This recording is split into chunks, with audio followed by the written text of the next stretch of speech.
네, 제가 시작할 때 이런 영상이 있었으면 얼마나 좋았을까라는 생각으로 좀 만들어 봤어요. 저는 5군데를 다 가봤습니다. 그래서 이런 특징들이 있었구나라는 걸 이제 알 수 있었고, 단순한 비교를 넘어서 제 사견도 듬뿍 참가할 예정이에요. 들어두시면은 절대 후회하지 않으실 겁니다. 요즘에는 118파일이나 알리바바나 타오바오나 경계선이 좀 많이 무너진 느낌이에요. 왜냐하면 옛날이랑 다르게 이제 결제 방법도 많이 생겼고, 온라인과 오프라인의 경계선도 많이 희미해진 것 같아요. 저는 예전부터 오프라인은 온라인에 없는 진짜 뭔가 다른 게 있을까? 라는 생각을 제가 많이 했었던 것 같아요. 요즘 시대에 온라인에 입점 안 한다는 것도 저는 납득하기 좀 어려웠어요. 저라면 입점할 것 같거든요. 그래서 항상 그런 의문들이 있었는데, 이번에 제가 광저우를 좀 다녀왔었습니다. 느끼고 배운 것도 많았고, 제 나름대로의 그런 현실적인 답을 찾을 수 있었어요. 이 영상이 오늘 그거에 대한 답변이고요. 이렇게 4가지를 좀 비교 형태로 뽑았어요. 초보 접근성, 가격, 그 다음에 결제 방식, 다양성, 언어. 5가지네요. 이렇게 5가지만 간단하게 비교하고, 제가 이거 하면서 느낀 내용들에 대해서 주로 말씀을 드리도록 할게요. 그러면 시작하도록 하겠습니다. 일단은 이제 광저우나 이유는 보통 오프라인 시장을 뜻하고요. 나머지는 다 온라인을 뜻합니다. 그래서 접근성 같은 경우에는 아무래도 저는 애매하다는 입장이에요. 왜냐하면은 일단 첫 번째로 접근성이라고 한다면은 아무래도 오프라인 쪽이 조금 더 접근하기 힘들죠. 왜냐면은 비행기 타고 가야 되고, 그리고 오프라인에서는 번역기를 쓰기가 되게 애매하잖아요.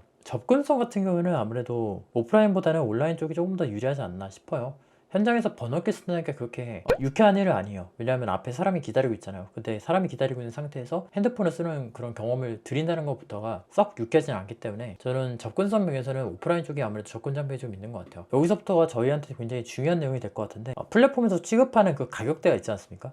같은 새우가형이라도 동네마다 그 가격대가 다르잖아요. 그거랑 똑같이 중국 플랫폼마다 똑같은 거여도 가격이 다 달라요. 이거 같은 경우에는 가격은 1688이 거의 압승한다고 생각해요. 그러니까 제가 느낄 때는 특정 분야, 예를 들면 전자기기 이런 거 제외하면은 거의 대부분은 다 1688에 저렴해요. 알리바바, 오프라인, 그리고 알리익스프레스, 타오바오 다 포함해서 1688을 이기는 경우가 거의 없어요. 그러니까 가장 간단한 사례로 우리가 이번에 김장철이지 않습니까? 제가 이유 가서 그 김장 비닐장갑이죠, 정확히는. 김장 비닐장갑 그 긴 거 이번에 판매하려고 좀 가져왔었어요. 그거 포함해서 이제 한 5개 정도를 좀 갖고 왔었는데, 그 5개 중에 단 한 개도 이유에서 구매하지 않았어요. 1688이 훨씬 싸요. 그리고 아무리 봐도 똑같이 생겨. QC 같은 경우에는 1688의 문제가 아니라, 제가 느낄 때는 판매자가 얼마나 그걸 신경 써주느냐의 문제인 것 같거든요. 1688 자체의 문제는 아닌 것 같아요. 별도로 가격을 낮춰달라는 협상의 과정이 없는 이상이야 품질이 똑같다는 가정하에는 거의 10번 중에 7번, 7, 8번 이상은 다 저렴했던 것 같습니다. 가격적인 면에서는 저는 1688이 제일 나았다고 생각하고, 여기서 제일 비싼 건 제가 볼 때는 타오바오가 제일 비싼 것 같고, 그 다음에 알리바바가 더 비싼 것 같아요. 광저우랑 이유는 오프라인 쪽은 가격을 깎는 그런 폭이 좀 넓은 편인 것 같아요. 폭이 좀 넓은 편이다 보니까 그쪽이 좀 유리한 것 같습니다. 그 다음에 결제 방식은 이거는 알리바바, 타오바오의 압승이죠. 1688이랑 오프라인 같은 경우에는 결제해보면은 신용카드가 제일 편하고, 많은 금액을 이제 송금하는 경우를 좀 제외하고 신용카드가 전 제일 편하다고 생각합니다. 외국 돈을 결제한다는 것부터가 이미 진입장벽이 있죠. 그러면서는 신용카드 결제가 거의 결제 방식에서는 압도적인 우위를 가져가죠. 상품의 다양성인데 요거는 좀 케바케가 좀 있는 것 같아요. 자세한 걸 뒤쪽에서 다시 한번 말씀드릴게요. 저는 원래 1688이 상품 다양성 면에서도 압도한다 생각했었는데, 이번에 광주 원단 시장이랑 다른 데를 좀 갔다 오니까 특정 분야에서는 오프라인이 우위를 가져가는 부분이 존재한다는 걸 이번에 좀 알게 됐어요. 전체적인 우위를 따지라고 한다면 1688 쪽이 아무래도 더 우세하다고 생각하고요. 타오바오가 조금 더 넓긴 한데 가격이 아무래도 단점이에요. 알리바바는 조금 더 다른 내용이 있기 때문에 뒤에서 다시 한번 언급하도록 하겠습니다. 그 다음에 언어 같은 경우에는 말이 필요 없죠. 영어가 아무래도 제일 낫고요. 그 다음에 1688 타오바오가 아무래도 좀 친숙하고요. 오프라인은 번역 자체가 힘들잖아요. 아까 얘기했던 그 접근성이랑 조금 더 같은 궤를 하는 것 같아요. 배송 방법은 다 배들이 필요합니다. 5개를 기본적인 비교 방법을 통해서 비교하면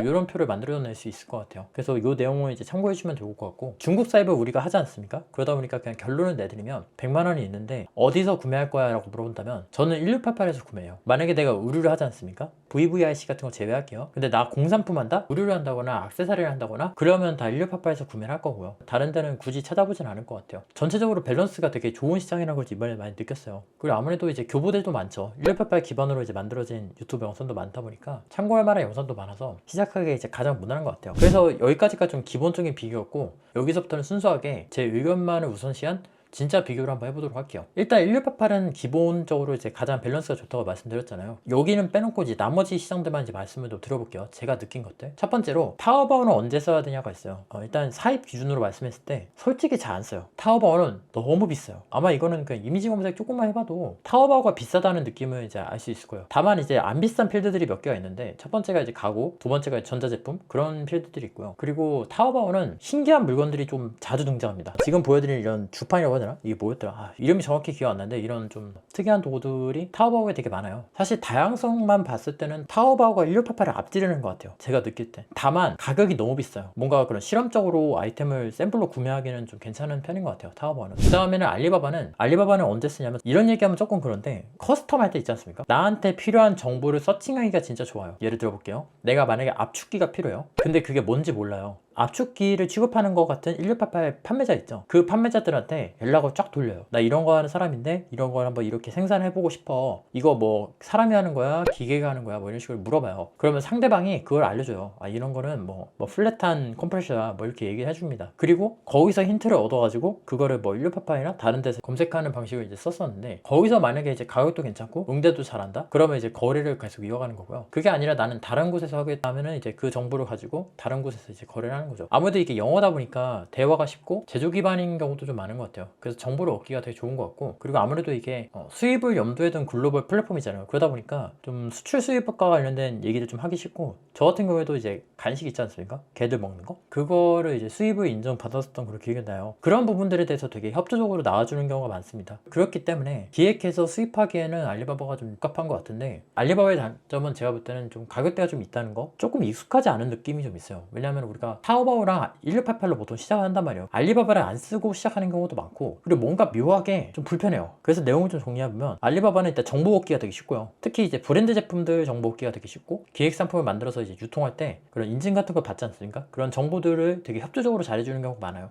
오프라인에 대한 얘기 좀 해볼 텐데, 저는 이게 옛날부터 되게 궁금했었던 게, 솔직히 오프라인에서 파는 것 중에 대부분 다 1688에 있어요. 만약에 없다면은 그러면 대체 왜 없냐는 거죠. 왜냐하면 뭐 카피가 생긴다고 하는데 오프라인에서만 팔아도 카피는 생겨요. 그렇기 때문에 그냥 잘 팔리는 상품이라면 대표자의 입장에서 선택했을 때 온라인에도 그냥 같이 올려서 매출을 높이는 게 낫지 않냐는 거죠. 광저우 그 옷도매 시장이 아니라 원단 시장이에요. 원단 시장을 가면서 느낀 게, 오프라인은 다음 케이스가 아니면 굳이 갈 필요 없어요. 첫 번째로 이제 퀄리티가 중요한 제품 제조하는 경우고, 두 번째가 퀄리티가 중요한 제품이 필요한 경우, 그리고 세 번째가 무겁거나 전자제품이라서 샘플 만지기가 어려운 경우, 그런 경우가 아니면은 굳이 갈 필요가 있을까 싶어요. 일단 첫 번째는, 저는 요즘에 해외에서 원부자재 있잖아요. 그거를 이제 수입해서 국내에서 이제 프리미엄 옷을 제작하고 있어요. 근데 이제 제가 막상 만들어 보니까 퀄리티 차이가 상당합니다. 1688로 봤을 때는 생긴 것도 똑같은데 가격은 다르잖아요. 근데 프리미엄한 거를 타겟한 제품을 만들 때 막상 그런 부분들을 뜯어보니까 같은 소재의 스펙이라도 디테일한 면들이 좀 다르더라고요. 그리고 그쪽 방면에서 이제 장인분들 있지 않습니까? 뭐 예를 들면 봉제 30년, 뭐 재봉 30년 이런 분들 있잖아요. 그런 분들한테 이제 벤치마킹 할 만한 그런 제품을 드리고 전문가의 의견을 구해야 그때서야 이제 만들 수가 있더라고요. 예를 들면 저 같은 경우에는 1688에서 진짜 원단만 25개 시켰어요. 모든 곳에 다 주문했어요. 거의 25군데쯤 됐던 것 같아요. 근데 이 중에서 마음에 드는 것을 단 한 군데도 못 찾았어요. 막상 그걸 봤을 때 고급스러운 느낌이 전혀 나지 않는 거예요. 그래서 이번에 그 원단 시장을 갔던 거고, 시장에 직접 가서 내가 실제로 만져보니까 어떤 부분이 다른지 알잖아요. 그러다 보니까 업무 시간이 되게 빠르게 단축이 되는 거예요. 그래서 퀄리티가 중요한 거는 만지는 게 문제 해결이 제일 빠르다는 걸 그때 알았어요.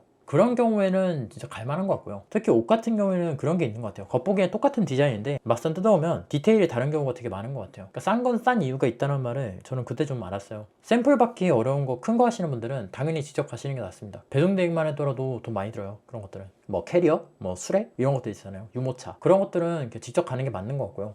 전자제품 같은 경우에도 이제 하루에 한 개씩 이제 받잖아요. 샘플 받기가 너무 힘들어요. 그런 것들은. 그리고 단가도 높기 때문에 그런 거 하시는 분들은 이제 가시는 거 추천이고요. 이 세 가지 경우가 아니라면 굳이 갈 필요 없어요. 그래서 제가 처음 하시는 분들한테 굳이 갈 필요가 없다고 말씀드리는 게, 보통은 단순 공산품으로 시작해요. 뭐 모자라든가 옷이라든가 신발이라든가 뭐 그런 거 한단 말이에요. 양말이라든가. 그래서 저는 EU 갔을 때의 만족도는 그렇게 높진 않았어요. 오히려 광저우 갔을 때의 만족도가 되게 높았어요. 특히 이번에 갔던 원단 시장 같은 경우에는, 원단이라는 게 뭔가 만들기 위한 그런 원자재잖아요. 공산품을 조금 벗어난 영역이잖아요. 그래서 이런 세 가지 케이스가 아니면 오프라인은 굳이 갈 필요가 없다 생각하고, 한편으로는 그런 생각도 많이 들었어요. 원단 시장 막상 가면은 거기는 진짜 사람이 없어요. 사람이 그렇게까지 많지 않아요. 도매 시장은 비좁고 사람도 많아서 좀 답답해요. 원단 시장은 진짜 널널하거든요. 시설도 되게 깔끔하고, 어떻게 보면은 도매라는 게 그냥 갖고 와서 사는 건데 원단보다는 조금 더 진입장벽이 낮은 편이잖아요. 공산품을 이제 단순히 가져오는 거니까. 그런 경우에는 좀 아무래도 온라인에 밀릴 수밖에 없는 것 같아요. 아무튼 좀 얘기가 좀 길었는데 여기까지가 제가 생각하는 비교 포인트들이었고요. 그래서 이런 내용들이 있다 정도로만 이제 받아들여 주시면 좋을 것 같아요. 그래서 결론적으로는 처음 시작하시는 분들은 1688 하세요. 그쪽이 제일 났고요. 188은 제가 무료 이제 커리큘럼 찍어놓은 거 있으니까 그거 1강부터 이제 봐주시면 되거든요. 재생 목록 쪽에 이제 들어가시면은 무료 커리큘럼 이제 제가 찍어놓은 거 있습니다. 그래서 그거 보고 하시면은 편하게 시작하실 수 있을 거예요. 그래서 그거 보시면서 따라오시면 될 것 같고, 결론적으로는 만약에 공산품을 할 거다 하면은 굳이 가실 필요 없어요. 118에서 소싱하시면서 영향을 키우시는 것 같고요. 만약에 내가 뭔가 제조라든가 그런 것에 뜻이 있다면은 저는 충분히 갈 이유가 있다고 생각합니다. 대신에 가기 전에 내가 뭘 해볼지를 정확히 타겟하고 가야 되고, 비교군이라든가 경쟁사 제품이라든가 그런 것들을 미리미리 챙겨서 가는 게 실질적인 수확을 얻을 수 있다고 생각해요. 그래서 궁금한 점 있으시면 댓글에 남겨주시고요. 저는 다음 시간에 뵙도록 하겠습니다. 감사합니다.